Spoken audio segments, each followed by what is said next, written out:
The past 2 years has inspired a lot of reflection on how did I get here, where am I going, and why? Something that I'm still in the process of answering. But one thing that has been alarmingly clear is the sheer power of pain. I read a quote the other day that said some of the most beautiful people we know are those who have known defeat, suffering, loss, but have found their way out of the depths. I believe these people see pain and pressure as a privilege to turn that pain into something beautiful, not just for applause, to inspire and impact the world. We all experience pain in our own ways, but what we decide to do with that pain is where we have the power to impact, not just our own lives, but every person that we have the privilege of experiencing. I know you might be wondering, where am I going with this? But this perspective is what brought me here. Welcome back to episode 2 of my mini-series, Starting Over. For this week's episode, I want to talk about some high-level things to consider before going into business with your significant other or any partner. First and foremost, you have to make sure that you have some type of shareholder agreement. This is something anytime that's required when you incorporate a business.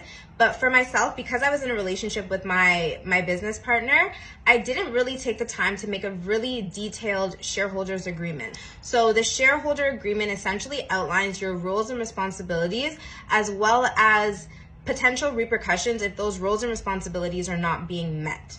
Our monthly expenses were around like $30,000 a month. And there were many instances where my ex-business partner left me high and dry. But if I had a more outlined and detailed shareholders agreement, I could have said, hey, like, you broke a breach in our shareholders agreement. I'm revoking your access to the business debit card, business credit card, because you're not following the conditions that were outlined in our agreement. This point is ensure that your name and the name of your partner is on everything. So for me, this kind of bit me in the ass because unfortunately I dealt with a lot of the financial terms. I dealt with like taxes, bookkeeping, all that sorts of stuff. So a lot of things were in my name and not necessarily in my business partner's name. So it's really important that both partner's name is on everything. Even if it's not something that you deal with directly, you want to make sure that if things go south, you still have access to that information, or if things go south and you're, held on the line for things financially, that both are equally responsible and not just the person whose name is on the contract. Always incorporate your business.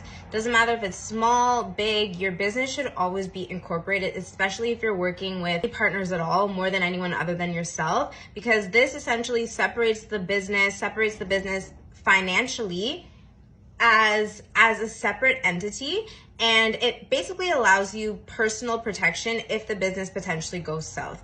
So here I am finding purpose for the craziness of it all, and my goal is by sharing some of my mistakes to provide just a little bit of impact.